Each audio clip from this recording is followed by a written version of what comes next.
दोन गोष्टी आहे आजपासून सुरू होणारी यात्रा. जे आश्वासन दिलं होतं नागपूरच्या आंदोलनानंतर मुख्यमंत्र्यांनी, त्याची आठवण करून देण्यासाठी आम्ही ही पायपीट करतोय.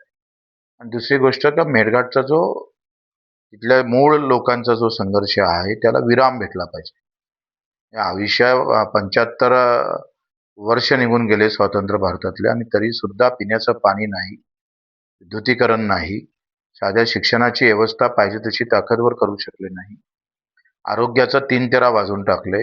एम-आय-डी-एसमध्ये सुद्धा जो काही बदल व्हायला पाहिजे आणि सगळ्यात मोठं काम तिथं एम-आय-डी-एसचा मजूर असताना सुद्धा तिथं वेगळं धोरण आखलं पाहिजे. त्याचंही कुठं काही नाव-निशाणा तिथे नाही आहे. आणि या सगळ्या संदर्भात साधं घरकुलाचा एक ट्रॅक्टर जर आणतो तर ते ₹10,000 द्यावं लागतं. म्हणजे प्लेन एरियापेक्षा मेळघाटमध्ये एका ट्रॅक्टरवर 5 ते ₹10,000 जास्त द्यावं लागतं. मग या सगळ्या विषयावर धरून आम्ही ही संघर्ष यात्रा सुरू करतो आहे आणि मला पूर्ण आशा आहे का आदिवासी बांधव या सगळ्या याच्यामध्ये प्रचंड ताकदीनं सहभागी होऊन सरकारने जे प्रशासकीय स्तरावरच्या गोष्टी आहेत, जिल्हा प्रशासना स्तरावरच्या, त्या संदर्भात तातडीनं यात्रेच्या मध्या दिवस राहील तेव्हा त्याने दखल घेऊन त्याची पूर्तता केली पाहिजे.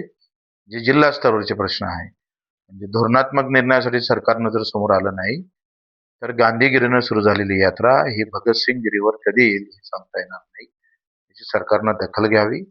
हजारो आणि लाखो शेतकरी एकत्र, मजूर एकत्र होऊन या आंदोलनाला एक वेगळी दिशा देऊ नये याला सरकारला या संदर्भात नम्र आवाहन करतो, विनंती करतो का आपण याला सकारात्मक दृष्टिकोनातून पाहिलं पाहिजे. म्हणजे एकाकडे सिमेंट टँक ची व्यवस्था होत असताना तालुक्यावर दुसरीकडे पिण्याचं पाणी भेटू नये, हा अतिशय गंभीर गुन्हा आहे, गंभीर बाब आहे.